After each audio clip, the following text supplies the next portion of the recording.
이스라엘의 역대 왕들을 살펴보면 선한 왕이 있는가 하면 악한 왕이 있고, 또 하나님의 뜻대로 잘 순종하여 가다가 하나님께서 강대함을 주시고 주위에 있는 나라에게 조공을 받을 만큼 강력한 힘을 가지고 있는 그러한 왕들이 있는가 하면 하나님을 잘 섬기지 못하여서 전쟁에 나갈 때마다 대피하고 심지어는 포로 되어서 끌려가는 그런 지경에까지 있는 왕들도 있습니다. 이스라엘 남북으로 갈라져서 유다 지역에, 유다 땅에 이제 막바지에 이르렀을 때 요시야 왕은 그런 왕이었습니다. 하나님을 잘 섬기던 왕, 종교 계획하였던 왕, 하나님 뜻이라면 정말 통으로 매주를 쓴다 하고 파주로 매주를 쓴다 해도 믿을 만큼 하나님의 말씀에는 그렇게 순종하고 믿었던 왕. 그렇다 보니 하나님께서 그에게 부강함과 건사함을 주셨다는 기록이 되어 있습니다. 후손들이 그렇게 믿음을 잘 받으면 좋겠지만 그 아들 때에 가서 그것이 다 와야 되는 장면을 볼 수 있습니다. 여호아하스가 3개월의 왕정을 이제 제의하였지만 그것에 오래가지 못하고 애굽에 의해서 폐위되고, 그 다음에 여호야김이라고 하는 그 동생이 이제 왕이 되었을 때 선왕의 그 아주 치정 잘했던 것을 따라가지 않고 오히려 하나님께서 원하지 않는 것만 골라서 그렇게 사춘기 아이처럼 하지 말라 하는 것만 찾아서 하는 그런 왕이 바로 여호야김, 본명은 엘리야김이라고 하는 왕이었습니다. 그가 그렇게 백성들을 강압하고 강탈하고 또한 아주 무거운 세금을 거둬서 했던 것은 애굽에 가서 그에게 굽신거리며 애굽의 눈치 보는데 혈안이 되어 있는, 그렇게 시간들을 보내는 이러한 남루한 왕의 모습. 왕으로 있지만 왕으로서의 어떤 자격조차 상실된 그러한 왕. 그렇다 보니 사회와 나라 안에서 꼴이 어떻게 되겠어요? 자신들만 안전하면 백성들은 어째도 된다라고 하는 그러한 탐관오리들의 선량치 못한 일들이 사회 가운데 팽배하여서 약한 자는 계속 뛰고 신발 한 켤레 있는 사람마저도 그 신발을 빼앗기는 장면이 선지자들에 보이는 것을 성경을 기록하고 있습니다. 성전을 지어야 되겠다는 계속 성전 짓는다는 것을 명목하에 많은 사람들에게 돈을 뜯어내는, 거기에다가 고리대금업이 계속 성행하여서 성전 안에서 돈 바꾸는 일들이 이미 구약의 막바지에 있었던 일들의 모습이라 할 수 있습니다. 다른 사람들의 피땀 흘린 그 세금, 그리고 그 건축하려고 내놓았던 그 돈들을 여호야김은 자기의 사적인 일에 쓰고 그리고 남용하는 이 장면들이 성경에 기록되어 있습니다. 술과 성적 타락이 어느 곳에든지, 심지어는 예배하는 성전에까지 이렇게 음탕한 백성들의 모임으로 탁 쳐다보니까 선지자 눈에 보여졌던 이 이스라엘 백성의 마지막 남유대의 모습은, 야, 때가 됐다, 이 구분이 다 됐구나, 마지막이구나 하게 되는 그런 장면을 볼 수 있습니다. 거기다가 이제 생명의 주인이신 하나님을 그 마음에 모시지 않고 우상 숭배하는 것이 어느 곳에든지 그렇게 우상 숭배하는 장면이, 이제는 이스라엘 백성에게 하나님은 관심 갖지 않으시겠구나 라고 하는 이방인들의 입에서 터져나올 만한 그러한 장면들이 기록되어 있는 것이 유다의 마지막 역사입니다. 그때의 성경을 기록하였던 인물이 바로 하박국입니다. 하박국이라는 이름이 우리에게 익숙치 않는 것은 사실이지만 이 하박라고 하는 이 원래 원어는 하나님과의 어떤 친밀한 관계를 얘기하고 있습니다. 하나님께서 나를 껴안으신다.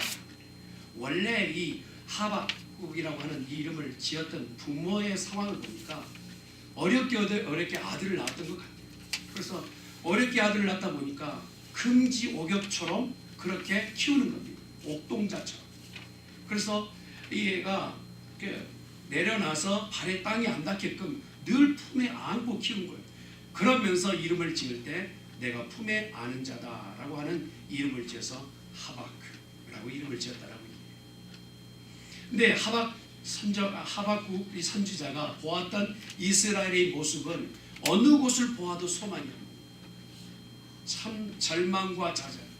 하나님, 더 이상은 어느 곳을 보아도 이스라엘 땅에는 소망이 없습니다 라고 하나님 앞에 이전에 선지자들과는 전혀 다르게 계속적으로 대화 형식으로 이렇게 기도를 하는 것을 볼 수 있습니다. 하나님 앞에 하나님 이 땅의 절망입니다. 좌절입니다. 어느 곳에는 어느 곳도 소망이 없습니다. 라고 했을 때 하나님께서 하박국에게 응답하십니다. 기다리라. 어느 때까지 기다려야 됩니까? 조금만 기다리라. 조금 기다리면 무엇이 있습니까? 그렇게 주고받는 기도 가운데 하나님께서 보여주신 것이 바벨론 이 갈대아 지역에 할례받지 않는 백성들을 들어 이스라엘 남유대를 다 치고 진멸하고 이스라엘 백성을 포로로 끌고 가서 그리고 나서야 하나님께서 다 쓸어버리시고 다시 정리한 후에 너희를 되돌려 주리라 말씀하셨습니다. 이게 기도를 잘했는가 싶어요. 하나님 이 절망 가운데 있는 이스라엘 백성은 두고만 보십니까? 정의는 없고 잘못된 길로 가고 있지 않습니까? 라고 그렇게 웅변적으로 기도했는데 하나님의 응답은 내가 여기에 진노하고 진멸하겠다 하신 말씀이에요. 응답은 받았지만 이스라엘 백성의 패망이라는 이 선고를 받다 보니까 하박국이 아차 싶은 거예요. 하나님 이건 아니지 않습니까?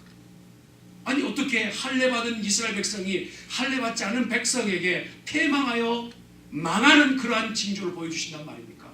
이건 아닙니다 라고 다시 한번 웅변적으로 하나님께 기도할 때 하나님께서 바벨론의 포로되어 끌려가지만 그러나 내가 다시 너희를 되돌려 주리라. 하나님이 보여주신 계획이었어요. 2600년 전에 바로 하박국이 보았던 상황과 환경은 오늘 우리 눈에 보여지는 환경과 그리 다르지 않습니다. 사회 어느 곳에 보아도 절망뿐이고 좌절뿐, 믿음 인도를 하면서도 믿음의 역사는 이미 다 사그러져 버린 그런 세대를 살고 있는 것이 오늘 우리들의 모습이라 할 수 있습니다. 그런데 하박국이 그 절망 가운데서 하나님을 만나고 나서 그가 유명하게 보았던 그 신앙의 간증이 있습니다.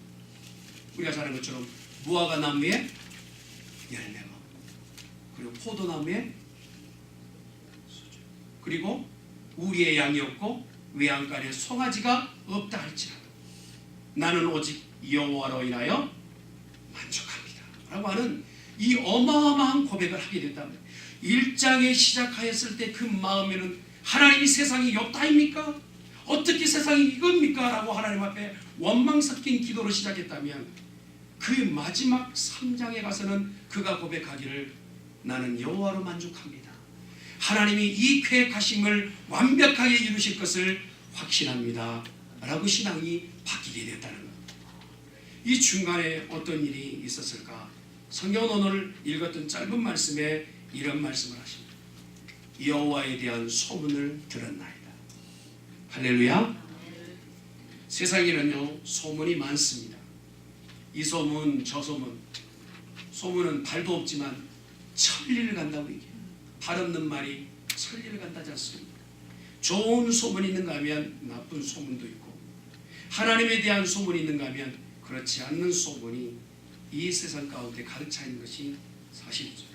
이렇듯 소문 안에는 하나님에 관련된 소문이 있는가 하면 하나님을 떠나버린 소문이 있습니다.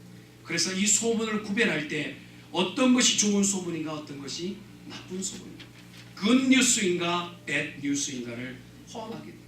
세상에 많이 들려지는 이 소식들이요 이 소문들은 내 안에 영혼을 살리고 나를 구원하며 이 상황 가운데 무엇인가 바뀌게 한다면 그것은 좋은 소문이겠죠.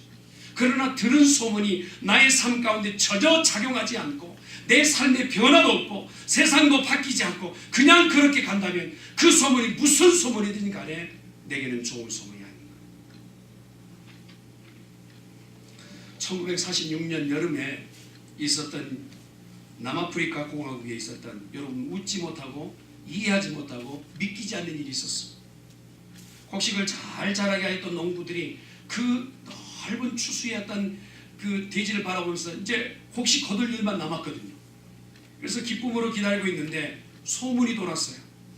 얼마 있지 않으면 이곳에 큰 이 땅 가운데 어려움이 있게 된다 라고 하는 소문이 어디서 시작됐는지 모르지만 그 소문이 남아프리카 공화국 전체 돌게 됐습니다. 1946년에 있었던 일이랍니다. 근데 추수 때 앞에 놓고 곡식이 다 익어 가는데 그것을 놓고 그 소문에 겁이 나서 다 작물을 뿌려 거둘 날만 기다리고 있었던 농부들이 그걸 다 놔두고 2만 명이나 되는 사람들이 그 농토를 버려두고 도해지로 도망하는 사건이 터졌어요. 결국에는 소문이 그 땅 가운데 농사가 다 안 되고 망하게 된다는 말이 소문이 그렇게 사건을 만들어 내게 되었다는 것이죠. 실제로 우리 삶 가운데 살고 죽는 일에 대한 부분에 대해서 내가 생명을 얻을 수 있는 부분이라면 그것은 좋은 소식이겠죠. 그러나 들어서 내게 생명에 유익이 되지 않고 구원하지 못하는 소식이라면 그것은 들으라 말하는 소식이라는. 그런데 오늘 상황 가운데 놓여 있었던 하박국이 이 상황을 볼 때 절망적 눈으로 바라보면서 소망은 한켠에도 찾을 수 없을 때 하나님에 대한 소문을 들었다는 거예요. 하나님은 어떤 분이신가? 우리 가운데 말씀하시는 그 하나님은 어떤 하나님이신가? 그 하나님은 애굽의 430년 동안 포로되었던 그들을 구원해 내시되 홍해를 가르시고 광야를 지나게 하시며 가나안 가운데 구원하신 구원의 하나님이시라. 어떤 인생도 어떤 정치인도 어떤 세력가도 이 허다한 백성들을 구원하며 가나안 땅까지 인도할 인생은 없는 거예요. 상천 하직 가운데 이스라엘 백성을 구원하실 일은 오직 유일한 여호와 하나님밖에 없다는 사실. 그 하나님이 이스라엘 백성을 구원하셨다는 사실이 다시 그 마음에 새겨지는 겁니다. 그러면서 들려진 소문이 하나님께서 직접 말씀을 하시는 거예요. 내가 이스라엘 백성을 구원하겠다 하신. 포로된 바벨론 가운데서 그냥 70년 동안 두지 않고 그들을 잘 묵혀두었다가 신앙으로 다시 한번 정말 철두철미한 신앙이 되게끔 하여 70년 후에는 신앙인으로 내가 다시 낫게 하리라 하신 말씀을 듣게 된 거예요. 소문이 중요합니다. 말씀을 듣는 자는 그 말씀을 듣고 구원을 얻기 때문에 그렇습니다. 하나님의 말씀은 우리에게 군 뉴스인 줄 믿습니다. 듣는 모두에게 구원을 주시기 때문에 그래요. 마가복음 5장 28절에 보면 25절부터 기록되는 말씀을 보면 12년 동안이나 혈류병에 있었던 여인이 나와요. 근데 이 여인은요, 여러분 여인에게 가장 그 미의 절제가 무엇입니까? 청결 아니겠어요? 정결 아니겠습니까? 근데 12년 동안이나 혈류병이 있었으니 얼마나 마음의 고통이 심했을까요? 그래서 그가 그 병의 치료를 위해서 정말 많은 노력을 했던 것을 성경 기록하고 있습니다. 그가 가지고 있었던 모든 물질을 다 소비했다라고 얘기합니다. 그리고 온갖 의원들을 다 쫓아다녔다고 얘기합니다. 아무리 백방으로 노력하였지만 병의 기색은 하나도 나은 바가 없어요. 그래서 오히려 병이 더 농후해지고 짙어졌다고 성경은 기록합니다. 그러던 차에 그 동네에 예수님이 지나가신다는 소문을 듣게 된 거예요. 할렐루야. 평생을 고민하고 12년 동안 그 질병 가운데 고민하였던 이 여인에게 그 소문은 아마 인생의 최고의 소문이 아니었겠습니다. 그러고 나서 그 소문을 들은 여인은 예수님의 옷자락을 만집니다. 소문을 들어 옷자락을 만집니다. 여러분 그 동네에 예수님이 지나간다는 소문을 들었던 사람이 얼마나 많았을까요? 아마 이 장이 방송하지 않았다 할지라도 예수님이 그곳에 지나간다는 소식을 다 들었을 거예요. 그러나 그 소문을 들었던 사람 중에 마음의 믿음으로 받았던 사람은 12해 동안 혈류병 앓았던 그 여인, 간절함으로 그 병이 치료받기를 원하여 그 소문을 기대하였던 자에게는 믿음의 역사가 나타나게 된다. 오늘날에도 마찬가지. 예수님에 대한 소문은 누구에게 그것이 역할이 되고 역사가 일어나느냐 하면 그 소문에 대해 기대하고 믿는 자에게 역사가 일어나는 줄 믿습니다. 마가복음 7장 25절에도 비슷한 내용이 나옵니다. 딸을 키울 때 그 딸이 정말 건강한 모습으로 잘 자라나길 원하지만 귀신 들려서 어찌하지 못해. 컨트롤, 아웃 오브 컨트롤이에요. 정말 어떻게 감당이 안 돼요. 자기 혼자 병들었다면 그거라도 자기 스스로 되겠지만 내 피부친 딸이 그렇게 되었을 때요, 감당이 안 되는 거예요. 감당이 안 돼요. 그걸 어떻게 합니까? 이 귀신 들려 있는 딸을 백번으로 노력했겠죠. 똑같이. 그런데 이 여인의 출신이요, 헬라인이에요. 유대인을 만나 예수님 앞에 자기의 연약함을 고백할 수 없는 위치에, 거기에다가 수로보니게, 아수르란 말입니다. 우리로 말하면 우리의 대적자인 나라의 출신이 수리아 땅의 보니게 페니키아인이라는 거예요. 이것도 정말 출신이라 섞여서 더 이상 어느 곳에 자기 출신조차도 내놓을 수 없는 수로보니게 여인이 그 딸이 귀신 들려 있는 그 상황에서 예수님이 그 동네에 지나갈 때 외쳐 부릅니다. 예수여, 나를 불쌍히 여겨 주시옵소서. 내 딸을 치료하여 주시옵소서. 그랬더니 오는 답이 이겁니다. 걔에게 내가 밥상에 고물을 던져주겠느냐? 줄 것이 내 자식에게는 있지만 너에게는 줄 것이 없다라고 얘기해요. 여러분, 예수님이 이렇게 불친절하게 한 적이 있으셨나요? 이렇게 불친절하게 말씀하셨을 때, 아이고 참, 듣기 예전에 소문에 들어보니까 예수님 친절하시다더니 말짱 헛소문이구만. 헛소문이. 예수 믿어도 다 헛소문이야. 예수 열심히 믿으면 뭐가 좀 달달해질 줄 알았더니 예수 만나면 뭐 인생이 바뀔 줄 알았는데 헛소문이야 라고 할 수 있었어요. 그럼에도 불구하고 그 인생에 가장 나에게 더 이상 피할 수 없는 보루라고 생각하고, 주여 그렇습니다. 그러나 개들도 주의 밥상에서 떨어진 고물을 먹고 삽니다. 나는 개만도 못한 인생이요. 주님, 당신에 대한 소문 들었습니다. 당신은 유일한 나의 구세주요, 나를 치료할 수 있는 유일한 구주이신 것을 믿습니다. 할렐루야. 더 이상 피할 수 없어요. 더 이상 방법이 없어요. 오직 예수 그분만이 내 인생의 문제를 해결할 수 있는 그분이라고 소문을 들어 그는 믿고 있다. 그리고 나서 그 앞에 엎드렸을 때 주께서 그의 믿음을 칭찬하시죠. 내가 이만한 믿음 본 적이 없다. 여러분, 예수님에 대한 너무 많은 것을 들었어요. 예수님에 대한 너무 많은 설교를 들었어요. 너무 많이 들어서 믿지 못하시나요? 여러분, 그것 이제껏 들었던 걸 다 없이 하시고 새로 들으시길 바랍니다. 예수님은 나의 구주이십니다. 예수님만이 내 인생의 최고의 문제 해결자이신 것을 믿는 우리 모두가 되기를 예수님이 축원합니다. 귀가 먹어 더듬어 말을 하지 못하는 이가 예수님 앞에 나왔어요. 주님, 나는 말하지도 나는 듣지도 못하는 사람, 인간 노릇 할 수 있을까요? 여러분 죄송합니다. 이런 표현을 제가 해서 우리가 사실을 듣지도 못하고 말하지 못하면 그 주위에 있는 사람들의 그 평가는 어떻게 될까요? 그런데 그가 예수님 앞에 나왔을 때 내가 당신에 대한 소문을 들었습니다. 소문 들었습니다. 예수님은 다 만나주시고 나 같은 죄인도 만나주시고 내 인생의 문제를 해결해 주실 줄 믿습니다 라고 고백하는 거예요. 그 소문이 그에게 작용되었어요.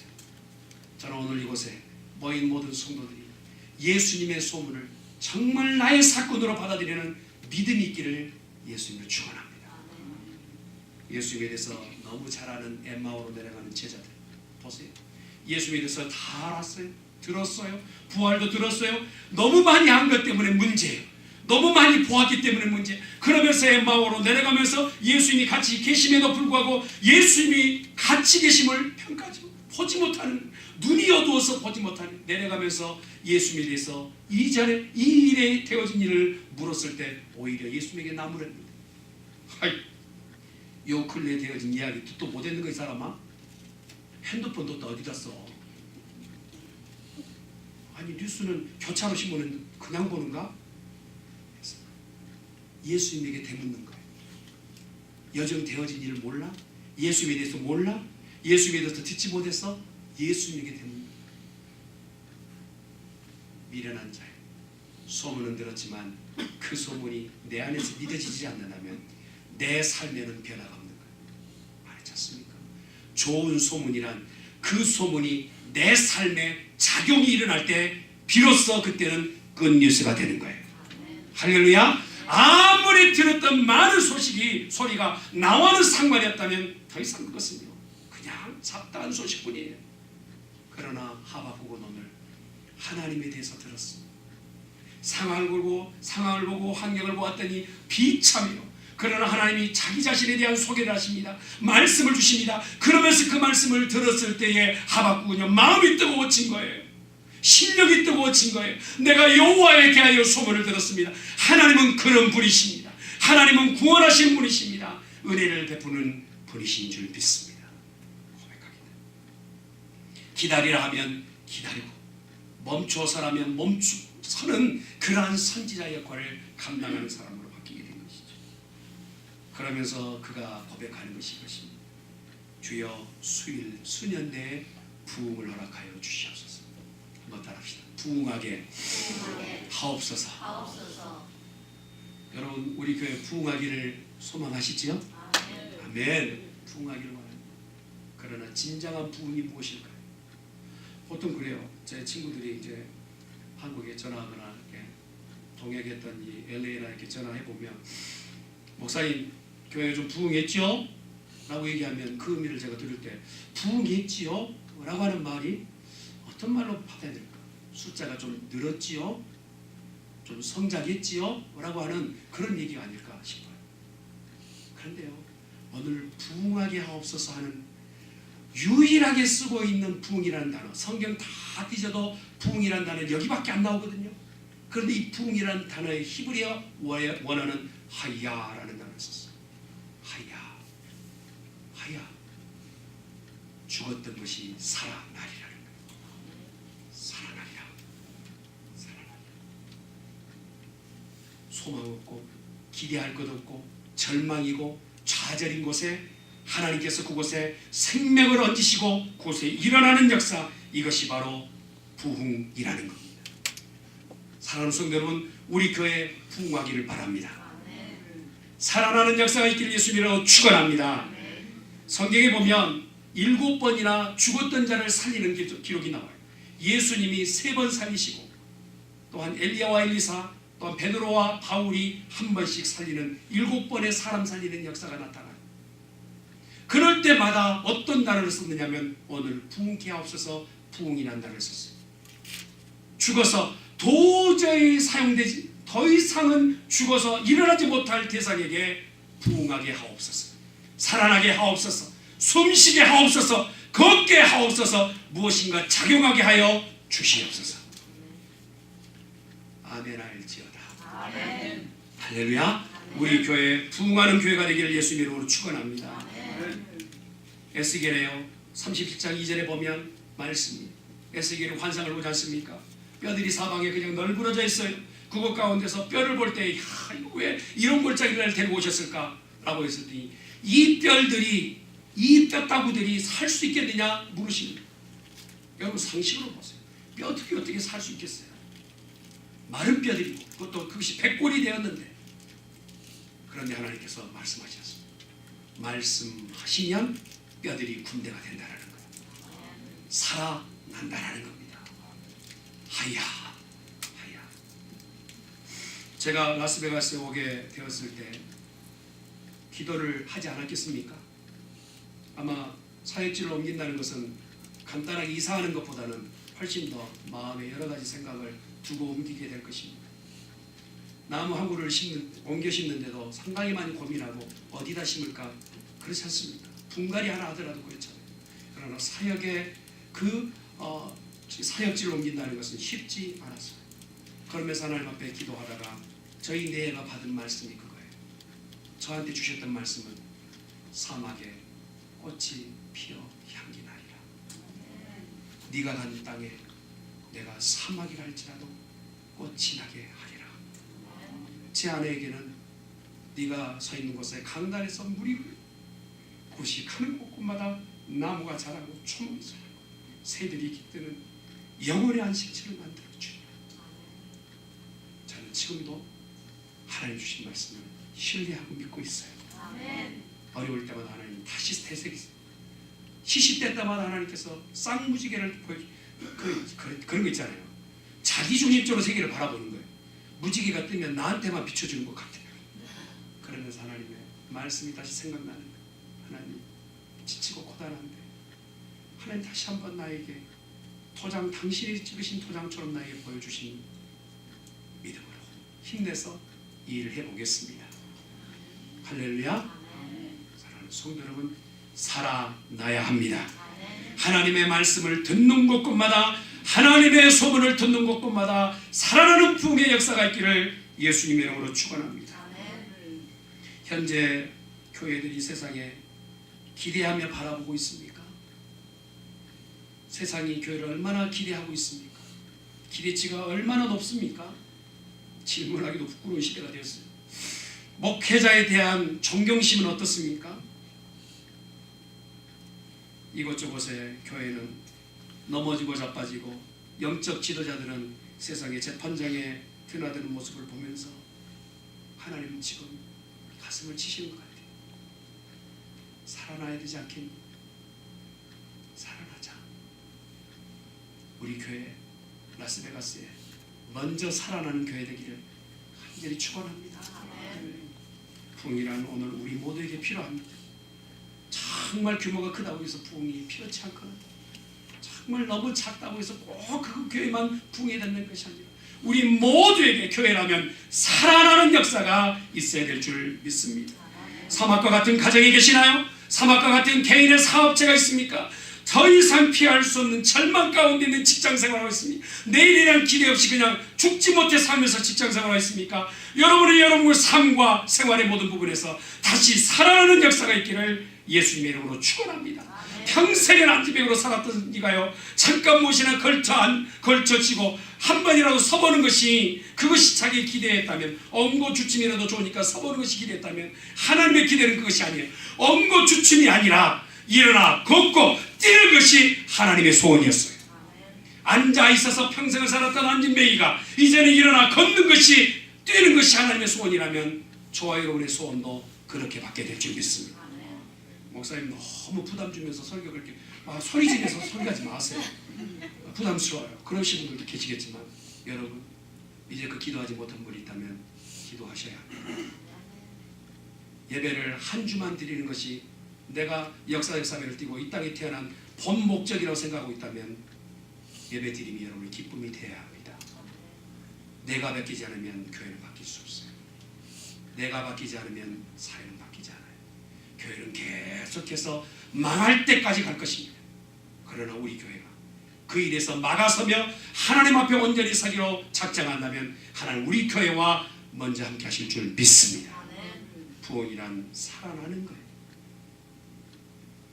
나 자신은 죽을 수밖에 없는 자신이라고 고백하는 거예요. 그럴 때 하나님 살려주세요. 여러분, 내가 하나님 앞에 외쳐 부르지 않으면 하나님은 그것에 대해서 기도를 물론 들으시겠지만 그것에 대해서 응답하죠. 여러분, 히스기야 왕을 보세요. 이사야 38장에 보면 히스기야 왕이 이미 죽음을 앞에 두고 부고장을 써야 되는 상황이 되었어요.